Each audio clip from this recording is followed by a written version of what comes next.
gentlemen, welcome to America's Auto Enthusiast Program. This is Auto World. And now, here's your host, Bob Long. Are you ready? Because here we go for another exciting hour of Auto World. In this hour, one of our regular contributors is going to be with us. He is a certified lubrication specialist with more than 25 years of experience. He's a former nuclear propulsion engineer for the U.S. Navy and, of course, is one of the largest AMSOIL dealers in all of North America. So Dan Watson from thelubepage.com will be with us, and we'll be taking your calls at 855-660-4261, 855-660-4261, or via the email to myself, Bob, at autoworldradio.com, or to Dan directly, Dan Watson at thelubepage.com. We have so many questions. We are kind of backed up here, but Dan, is there anything new or important you want to bring to our listeners' attention before we start diving into these questions? Well, Bob, there's one thing I wanted to bring to our listeners' attention, and this is a subject which, to me, I kind of hate to have to talk about it, but I have to, and that's the fact that this difficulty we have today with actually being able to understand labeling on a product and what it means when they say that it is a full synthetic or that it is a blend of synthetic and petroleum and so forth. And here's the thing. Listeners out there, listen carefully to this, because I'm going to condense it the best I can so it doesn't eat up too much time. But it's very important, because I was doing research for a customer this past week, and I went to a very highly reputable company's website and checked out some technical information on one of their transmission fluids. And this transmission fluid is labeled as full synthetic transmission fluid, and all the bells and whistles are supposed to be that that's all good, that it's full synthetic and correct. So I did something that a lot of companies don't make this available anymore, but they happen to have it. So I checked what's called the material safety data sheet on this particular product. Now, for our listeners out there that may not know what that is, that's something required by the federal government that you have to have in case you spill this stuff or somebody drinks it or they get it on them or whatever, to tell whatever type of a hazard it is, so that you would know the corrective action to take. For example, most of the time if it's on your outside skin, it's to wash it off with soap and water in order not to leave it in long-term contact, because it can cause some harm over time with long-term contact. So that's an example of how they would tell you if you spilled it. If you spill it into waterways, that you have to contact the government, and it's not biodegradable and all that kind of stuff. But there's a section on it where it talks about the chemistry of the product. And they don't give away too many trade secrets and so forth, but in this one section on this product, it listed what the base stock was made of. Now remember, this was a full synthetic labeled product, full synthetic. Mm-hmm. Now, most people, Bob, would assume that means it's all synthetic, right? Full synthetic. Yeah. Okay. Well, when I looked at what makes up the base stock, they clearly said 50% from highly refined petroleum and 50% from what we call hydrocracked synthetic. Okay, I'm not going to get into that argument about whether hydrocrack should really be synthetic. In the history of our business, at one time it was just considered high viscosity, pure base type oil, but today it's called synthetic. Okay, but to put right in this category that half of it is highly refined petroleum and half of it is hydrocracked synthetic, I just sat there looking at that, Bob, and I said to myself, it has become worse than it was predicted years ago by Mobil, when this whole, as they say, they let the horse out of the barn. Now, I don't want to get inside baseball, but for our listeners to understand, in about 1995, there was a big dispute between Mobil Oil Company and Castor Oil Company over products being labeled synthetic, that Mobil did not consider that those products were really synthetic, that they were just hydrocracked, extremely purified petroleum. And so they went to a huge argument and contest and went all the way to a challenge in the National Advertising Directory. Anyway, this group that controls for the federal government what is legal to say in advertising and what is not, okay? And they had a big spat about this, and doggone American Petroleum Institute just failed miserably and said that, well, they were no longer defining synthetic in the chemical version as it had been since the beginning of time with this as synthesizing two small molecules to make one large lubricating molecule. That's the simple definition out of every lubrication engineer and chemistry book back to the 1930s when Standard Oil started producing some of this stuff. So, okay, we're not going to use that definition anymore. So what does synthetic mean? And what they came out of this thing saying is that synthetic would just be a marketing term. Well, what does that mean to the consumer? I mean, Mobil blew their top. They had lost, but they just gave their final warning and said, well, look, you have just now made it so that years from now, the consumer will not know what they're buying. They won't know what they're buying because you've just opened the door to say that anything anybody wants to call synthetic, eventually they can get away with it because it's just a marketing term, by the way.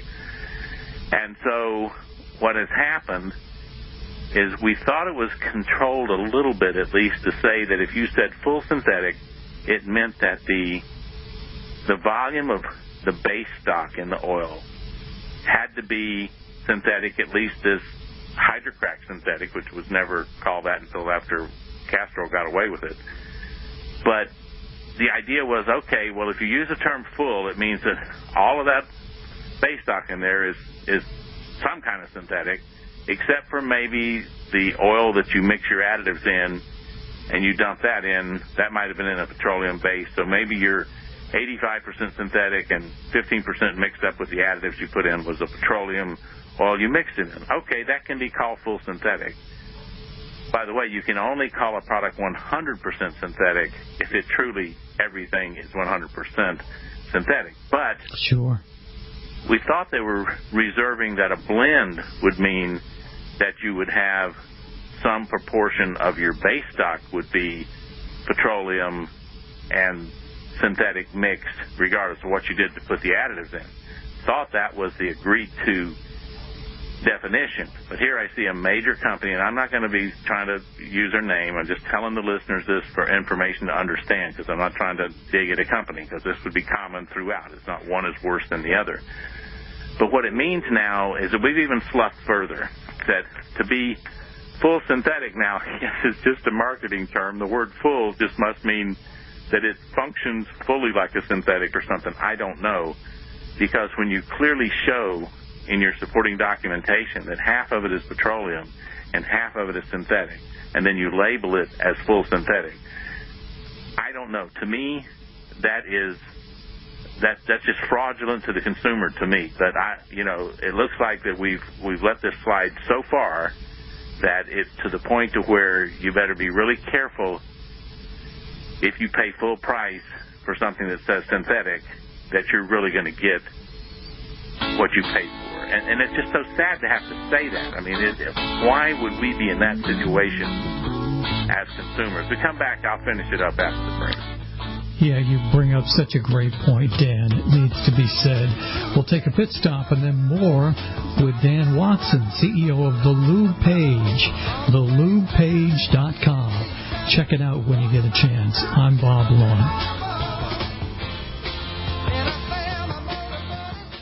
Welcome back, everybody. Thank you very much for joining us here on Auto World. My name is Bob Long, along with Dan Watson. He's our certified lube technician, more than 25 years of experience, and one of the largest NAMS oil distributors in all of North America. And Dan was pointing out some research he was doing this week about different companies putting some things on labels that aren't accurate. And I'm so glad that you brought this up.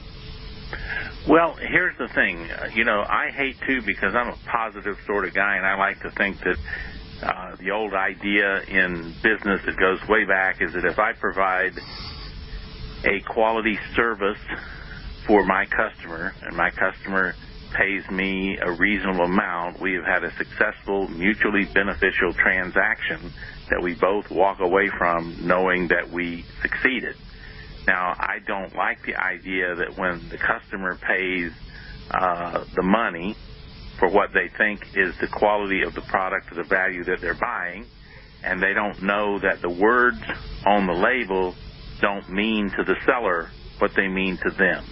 To me, that's the old, I guess you just call it flim-flam, because what happens is I'm telling you that you got to buy this wonderful piece of property from me, and I show you the pictures, and it shows something on the beach in Florida. This is from the 1920s, and you end up getting an acre in a swamp that has 2 foot of water standing over your acre.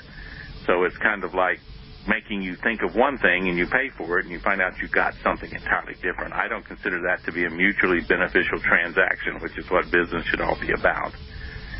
And when I look at this, I think that this is what Mobil Oil Company, huge oil company, warned this National Advertising Board about when they made the decision that they would accept the fact that synthetic was just going to be a marketing term, because it's not a marketing term. It has a direct definition, both in chemistry and to the layman. It doesn't mean that it's just a marketing term like very good or this is the bluebell, bluebonnet, or whatever, That's not what it is. It actually means something to people, or at least they think it means something.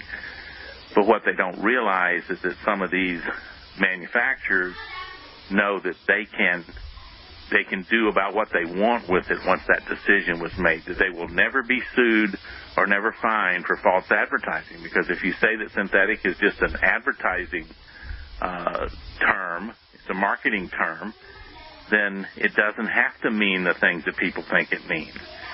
So that'd be like saying that Corvette is a marketing term, and the fact that you sell somebody a Yugo and you put Corvette on it, that's all legal, because Corvette's just a marketing term, by the way, so it doesn't matter. Or if you did that with tires and you said, well, radio really is just a marketing term, well, people think that radio means a different type of constructed tire. So if you made that decision on tires, you'd run around labeling a bunch of bias ply tires radial and selling people an inferior product that they'd be paying a supreme price for. That, to me, is just, how do we live in this country where we're supposed to have, consumer protection agencies and all the kind of things that you have in the state and the federal government, and we pay out lots of taxes, and these people are supposed to be running around protecting the consumer, and they would allow this kind of bait and switch, misnomer, misunderstanding to take place and why does it take place? Follow the money trail for the largest amount of profit. If I can sell you a quart of oil and tell you that it's a full synthetic and charge you $8, $9, $10 for this full synthetic quart of oil, of which is actually almost just glorified petroleum in the bottle, and it doesn't cost me much more to make that than it did to make that quart of petroleum sitting next to it that sells for $4.50, look at the increased profit that I've made off of doing this sleight of hand.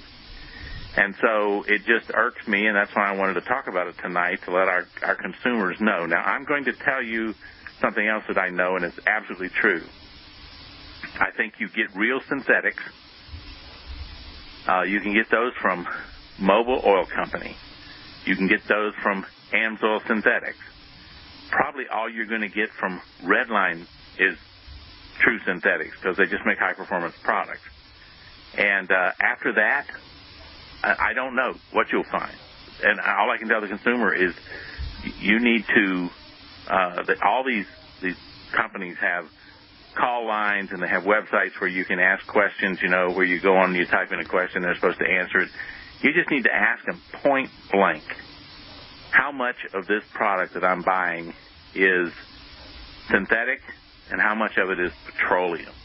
And if it is synthetic, then on another time when we have more time, we're going to answer some questions. Another time, I will kind of try to explain to people what that really is, because it's not as complicated as one might think, but they can tell you it's synthetic, just like these guys I looked up on the internet and be trying to claim the glorified petroleum is synthetic because they just say that it's a marketing term. So I guess you'd have to ask the question, how much of this is chemically synthetic and how much of it is petroleum-based stock? Maybe you'd get an honest answer. Most of the time they would tell you that's proprietary information. They're not going to answer that question. So, but when you go in and you find an AMSOIL product, I just want to tell you right now, you look on the label of that AMSOIL product, and if it says 100% synthetic, legally binding, it has to be 100% real synthetic oil. That's why you see AMSOIL is virtually the only company that labels the product with 100% synthetic. They don't use any of these terms like full, partial, a blend, and they put on there 100% synthetic. And that means, by law, it better be 100% synthetic, or else they incur a huge fine from the government for fraud. But see, I think that these guys that say that it's full synthetic, and you find that half of it is petroleum, that they ought to be guilty of fraud. And so, buyer beware. You're not getting the protection from the consumer organizations that you think you are. Do not believe because they couldn't put it on the label unless it was true. Okay? Because when they put on the label that it's full synthetic, and you think that means one thing, and to them it means entirely a different thing. And that's where the disconnect comes in. They're counting on the ignorance of the buying population not to know the difference, while they basically march all the way to the bank with the extra profits they make from doing this. So I guess I've been on this soapbox about as long as I can, Bob. So let's answer some questions after the break. That sounds good. We're going to have more, much more, with Dan Watson from the oil page. And if you want to get in, give us a call, 855-660-4261, or Bob at AutoWorldRadio.com. On the road again. I'm on the road again. And now, back to the show with the highest octane, Auto World, and your host, Bob Long. And we're live, and we thank you so much for being here. I'm Bob Long, along with Dan Watson from thelubepage.com, and Dan has been giving us a wealth of information as usual, and we got to be careful out there because an awful lot of funky things going down. So, Dan, anything else you'd like to add, or shall we move on to another question? Just one thing in general, and then we'll hit these questions, and that is that you have to remember that when it comes to your vehicle, your car, and what goes on with it, is that ultimately you're the guy that, or the gal that has to care and be very careful about what happens to your car, because it belongs to you and you're the one that will actually suffer the consequences if it's not done right or things aren't what they should be. It's just like when you are going to the doctor and they start to talk about all kind of different kind of medicines you should take and this, that, and the other. Don't throw your hands up and just say, well, I don't know anything. The doctor knows best. What you have to do is ask questions and make sure that you get the right medicine, and sometimes you may want to get a second opinion, all kind of different things. So just be energetic enough to ask questions and take care of your car by making people explain to you what it is they want to do for your car and why they think what they're doing is best. If you do that, a lot of times you'll find people telling you, well, maybe you should upgrade to a better product because this one's really not that good, but nobody ever asked. But I think this one over here is a better product. So just use that as your direction. When I was in the Navy, we referred to, a lot of times, professional skepticism. You always need to be convinced. Don't take things on face value. Be skeptical and make sure that you agree with stuff before you have it done. So that's my best tip on how to make sure your car lasts forever. Let's go to the questions, Bob. Yeah, let's see what we've got here. We've got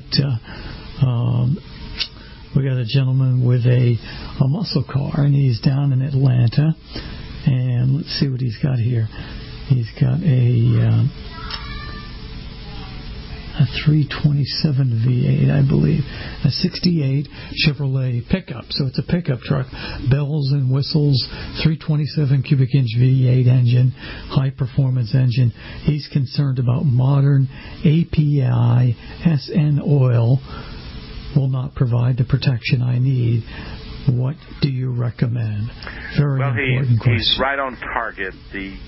We've been in this discussion times before, and the problem you run into is that we're talking about here 68's a long time ago, and that 327 engine would be my guess has probably been rebuilt since then. But in any case, if it's at its original specifications, that's what do you call it, a tappet valve system? I'm getting my terminology correct here. And so what that means is that I need oil that has a lot of zinc and phosphorus in it, because I've got a situation where my camshaft it really slides over the lifter, the lifter that's set up for that. It's not a roller lifter. It's many times like a solid lifter. And if I don't have enough zinc and phosphorus in my oil, I may prematurely wear out the camshaft, wear down the lobe, just cause myself some problems. Obviously, when the lobe gets worn down too far, it won't open up the valves enough. So, by the way, one quick piece of advice for somebody out there who's also got this: be careful on how much you keep your spring pressure on those rocker arms, because if you have too much spring pressure, you're going to wear this thing out anyway. So you need to be careful to set everything to spec and make sure that you use a good oil that's got plenty of zinc and phosphorus. Now, how are you going to do that when the current SN-rated oil is limited in zinc and phosphorus by the EPA and the federal government? Now, they do that because they're concerned about some of that carrying over into the catalytic converter, poisoning the converter and making the converter less effective at doing the job for pollution it's designed to do. So this 1968 Chevy pickup truck, it's never heard of a catalytic converter, nor does it have one anywhere on its body, okay? So you don't have to protect the catalytic converter. What you need to do is use a good 30 or maybe even a 40 weight oil with high zinc and phosphorus. So where are you going to find one, since all this modern oil is being made with these reduced amounts? You're going to have to go to a specialty company like AMSOIL, maybe somebody like Redline, to get an oil that's made specifically for these vehicles. AMSOIL calls it Z-Rod oil, and it has over 1,200 parts per million zinc and phosphorus. So it's designed for this system, and it will give you the protection you need. If you couldn't get there in the past, we would say buy yourself a heavy-duty diesel oil, and you should come out okay. But you've even got to be careful about that these days, because the latest diesels have catalytic converters and diesel particulate filters and urea injection tanks, all the stuff in the exhaust, and they've really cut down now to, again, reduce the amount of zinc and phosphorus allowed in those oils. It would be higher than the gasoline oil, so if you couldn't find the AMSOIL Z-Rod and you got some heavy-duty diesel oil, you probably would at least make a step in the right direction, and you'd probably have to use a 1540 or a 540, because it's harder to find 30-weight diesel oil, although there is some out there. So the end of the question is this, the advice: don't use SN or later rated engine oil in this vehicle. Go find something that has adequate zinc and phosphorus to guarantee the protection of your valve cam system. So that's the end of that one. So we got the next question coming up, Bob. Yeah, we sure do. It's from Sarasota, where Trina actually writes. She's got I like this, a 30-foot diesel-powered boat. What would you recommend for the 2 diesels I have on the back of the boat? What do you think? That sounds like a pretty good setup. Well, what I think is I need to go down and do a personal consultation here. Take the boat out for some try it out and make sure we're getting the right lube in those diesel engines, and see about it. We can go off out there and catch some good fish off of Sarasota while we're checking it out. But short of that, I guess maybe that probably wouldn't happen. Trina's probably got other things to do than to take me out on the boat. So here's the thing. These are marine diesels. And more than likely, they're going to be turbocharged because these marine diesels put out tremendous torque. And on a 30-foot boat with twin diesels, you probably have a pretty heavily pitched propellers on these things, and that boat will get up and move pretty well with those two diesels. There's a lot of these Volvo, and there's some actually Cummins diesels that are going in these types of boats. And they're very powerful, and they don't have all this pollution stuff that you end up with on shore, so you can really pump some power out of these things. And it's good because anytime that, in a marine application, anytime the boat is moving, the engine's under load. It's not like a car or a truck where you can coast downhill. If you're moving, you're pushing against that propeller, and it's moving water like a big pump, so that engine is loaded all the time. And you've got to take care of it. Now, what you worry about in a marine application is you need to make sure that you're going to have a better than normal rust and corrosion inhibitors in your oil, because these things in between operating, they're going to sit there and there's so much high humidity and moisture in the air right down on the water that as the engine breathes back and forth daily, like we've talked about sometimes, it's going to get quite a bit of moisture inside, and so your oil needs to be designed to protect in that situation and not just, drain down off the surfaces and disappear.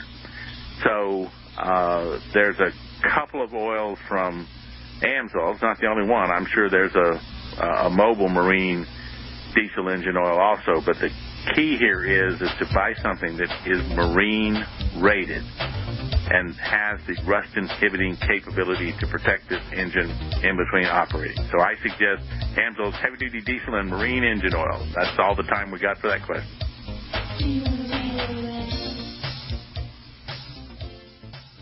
Welcome back, everybody. Thank you very much for joining us here today on Auto World. We've got our regular guy, Dan Watson, in the driver's seat here, and we're taking all your calls and emails about anything in the lubrication area. So let's see, we've got a question out of California. We haven't done that one yet, Dan, have we? Let's see, my computer just did a little dance on me, so we'll get the computer back working. And the question comes from Central California. And the question is evading me as my computer decides to act up, but we'll get it. Steve in El Centro, California. I heard someone say 0w-16 oil is required for Hondas. Is this true? Doing 0w-16 in Japan for a few years, a big test project to see if it was going to hold up. They're satisfied that it holds up, so they're producing these Hondas now, the new ones, 2018. There's a number of them that call for 0w-16. And I know there's people out there like me included to go, are you kidding me, 0w-16? I mean, just how thin is this going to get? And so here's what I would say to anyone out there who is going to be purchasing a Toyota or a Honda or maybe even a new Mazda down the road that's going to have 0w-16 in it. You have to use a synthetic engine oil. You cannot use petroleum or fake synthetic oils. That's 0w-16. The Japanese spec on this calls for a full synthetic engine oil. Now, we just went through all this at the beginning of the hour about how that full synthetic seems to mean very little to some companies that actually admit that the oil's not full synthetic, but the spec from Japan is full synthetic, and they mean it from Japan, that it would be all synthetic with the exception maybe of the carrier oil for the additives that are put into the oil. So you've got to use synthetic. You will not get by with a cheap substitute at a 16 weight oil. It's too close to the margins, and you're going to need to have, if it were me, I would tell you to make sure that you get it from a reputable company like AMSOIL, that you're going to be sure that you're getting real synthetic oil in that quart, because, boy, if you get something that's substandard at that level, it won't take it too long before you start having some wear problems that may even result in low compression and problems. And then I'm sure that Honda or Toyota would say, well, we told you to run a 0w-16 that's a full synthetic that meets our specs, and apparently you didn't because you've worn out the rings in the engine, so you're going to have to fix that yourself. They wouldn't be trying to go back on the warranty.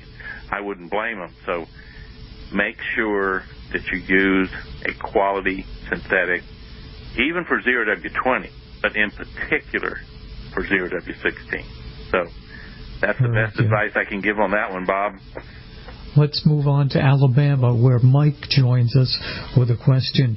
Does CVT transmissions take a different fluid than a standard automatic transmission?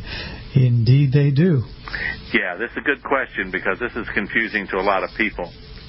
A constant variable transmission has very little sometimes internally in common with a standard automatic transmission.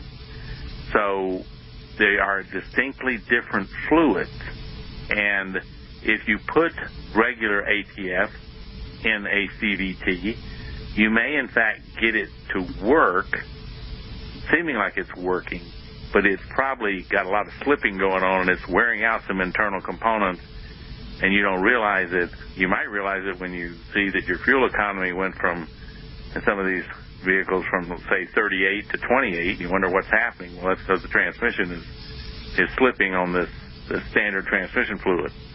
And if you put CVT fluid in your standard automatic transmission by mistake, you probably really slip because the clutches probably won't properly engage, and you'll end up with a lot of problems. So you distinctly have to keep these things separated. And if your vehicle says it has a CVT and you're taking it because there's something going on and you think it needs service, you make sure that whoever you're talking to understands what you've got and that it will require special CVT fluid.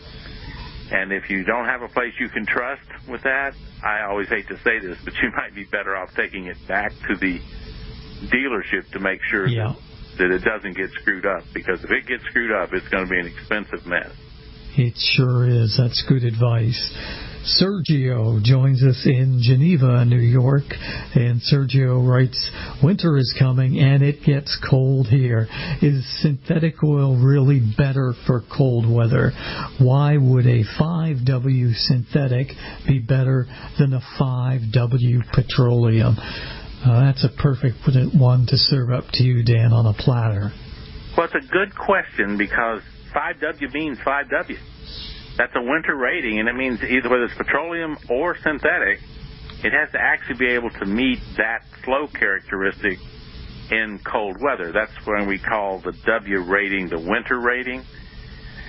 So we're saying that either one of these oils, he's got a good question. If both of them can meet the 5W, then why would I say that synthetic is better than petroleum in cold weather? Well, here's one of the reasons. There's a pretty large band to get that 5W rating. You can be over a pretty wide range of how the oil has to perform to get that rating. And the petroleum oils get it by using what they call pore depressants, and these are chemicals that prevent any crystallization of wax in the oil, which would cause it to get really thick and sometimes solid, okay? So they put these special chemicals in there to prevent it from being able to form wax crystals. Now, that works fairly well, but you're talking about winter can be fairly long, and your 5W petroleum can start to get short on having enough of these things to make it.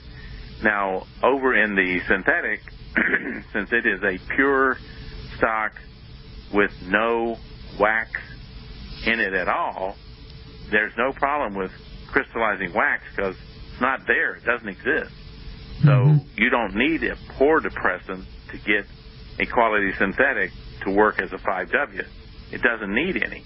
So it's never going to be a situation where it starts to run out of its additive and begins to thicken on you because, it's a long winter and this stuff is wearing out. So the nice thing about the synthetic is that you can use it.